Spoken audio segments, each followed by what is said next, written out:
So Carioca is a household card game which is played extensively in Chile and other Latin American countries.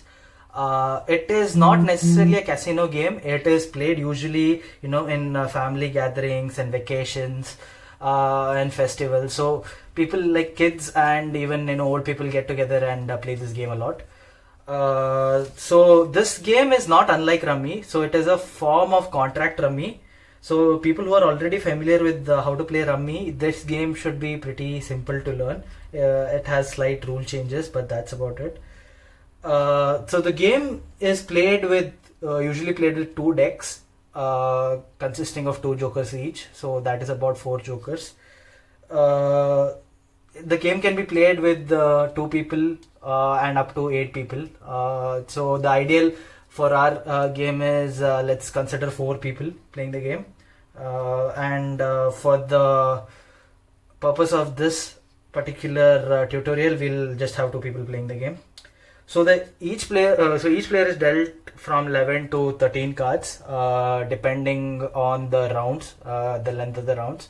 So for the purpose of this tutorial, we'll just deal 11 cards each. So the game starts off by dealing each player 11 cards, and the objective of the game basically is to get rid of all the 11 cards that has been given to you. Now, how do you get rid of those cards? This is a two-way process. You do it first by forming contracts. Contracts are basically sequence or kind of hands which are formed from the cards that have been dealt to you. Once you form the contracts are like pre-decided before the round starts, and you would have to make the contract which has been decided in that particular round. So that is the first step. So let's go in detail. Now the contract can be of two forms. One is called a trio. Trio is basically cards with the same number but can or may not be of different suits. So for example, these three cards 5, 5, 5 forms a trio. The other kind of a hand is basically an escala, which is basically a sequence of cards having the same suit. So for example, let's say this king, queen, ace and 2 forms an escala. Now this follows a normal card hierarchy of face cards from 2 to 10, then a jack, a queen, a king and ace. Now what is also allowed in Carioca is something called a wraparound, which means that after ace it cycles back to 2, 3, 4 and so on. So in this case, this sequence of king, queen, ace and 2 becomes an escala. So these are two types of hands in Carioca. Now the contract can be a combination of these cards. For example, the different types of contracts are a trio and an escala, two trios and one escala, two escalas and one trio. So all these can form contract. So for the first round, let's consider the contract as one trio and one escala. So this is the hand that I've been dealt with, right? So we'll just see what we can do with this hand, right? So let's see. So since the contract is one trio and one escala, I already have that. So I'm gonna just put it over here. So what you can do once you have the contract is you can do something called a melding. So melding is basically taking your contract and putting it on the table. One rule is that you cannot put half contracts on the table. The contract has to be complete. So only when you have one escala and one trio in your hand as required by the contract, you can put it on the table. So now we'll go ahead and put this contract on the table. So you have a king, queen, ace and 2. So this is my contract. Now I have 4 cards remaining. So for me, in order to win the game, I have to get rid of these cards, right? So once I play and put the cards on the table, or the turn usually is completed when a player takes a card from the open deck or the closed deck. So you have the open deck as well as the closed deck over here. Closed deck is basically when a player discards a card, he discards it to the open deck, sorry.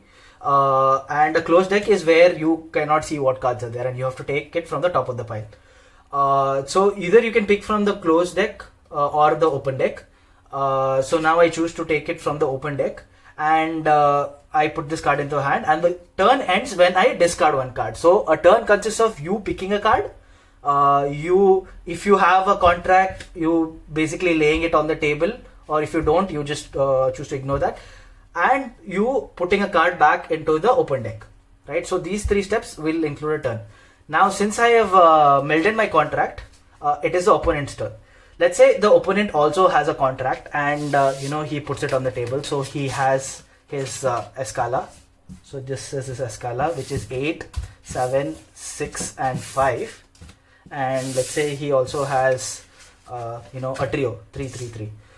So now the opponent also has melded his contract, right? Now it is up to us to finish the game by discarding all the remaining cards in our hand. Okay. So now we'll have to finish the game by discarding the cards in our hand. The second step is called the layoff, right? Now how do we do that is you can only put the cards down to add to the existing contracts on the table. So for example, if there is a king, queen, ace and 2 on the table, I can either add a 3 of spades to this, or a jack of spades. So this has to be like this. So, or a jack of spades. That's how I add to the table. Now let's see if I can form add to the table from my hands. So mind you that you can also add to the opponent's cards which are melded to the table. So once the cards have been put to the table, it becomes community. So anybody can add to that. It doesn't have to be the same person who has melded the contract. Now I have a 9 which can be put over here. So it becomes a 9, 8, 7. So I can add to the sequence. I also have a 3 which can be added over here. So I have 3 cards remaining. I have a 5 which can be added here to my own trio. Now I have 2 cards remaining. This card can be discarded because I have the discard remaining after I took a card from the pile. Now to explain jokers. Joker can act as any of the replacement cards over here. So you can use a joker during your meld in between your contracts also, or in laying off. You can lay it off to any one of these cards. But one important rule is that joker cannot be used twice in the same hand. So for example, if you have a 5, 5 and a 5, you can't add 2 jokers to the same hand. So that is the only rule. So for example, I cannot make a joker out of just I can't make a trio out of just 2 jokers and 1 5. So that is one of the rules. So now I can finish the turn by putting a joker into any one of the hands. It doesn't matter where, because the joker can go anywhere, and the remaining cards I just put it to the discard pile, and I am left with no cards. So I have finished the round. Okay, so now the round is over because I have discarded all the cards from my hand. Once I have discarded it and the round is over, the points are calculated for every player as follows. So whatever cards are remaining in the player's hand, which is basically the player has not melded, will be counted towards his points. So the player can have 11 cards also, basically because he has not melded any, or he can have post the meld the whatever cards are remaining in his hand. Now the points are as follows. For face value of the cards are considered from cards from 2 to 10. So card which is 2 counts as 2 points. Card which is 10 counts as 10 points. The royal cards, which is jack, queen and king, each costs 10 points. The ace costs 15 points and the joker costs 25 points. So joker is the most expensive card which you need to get rid of as soon as possible.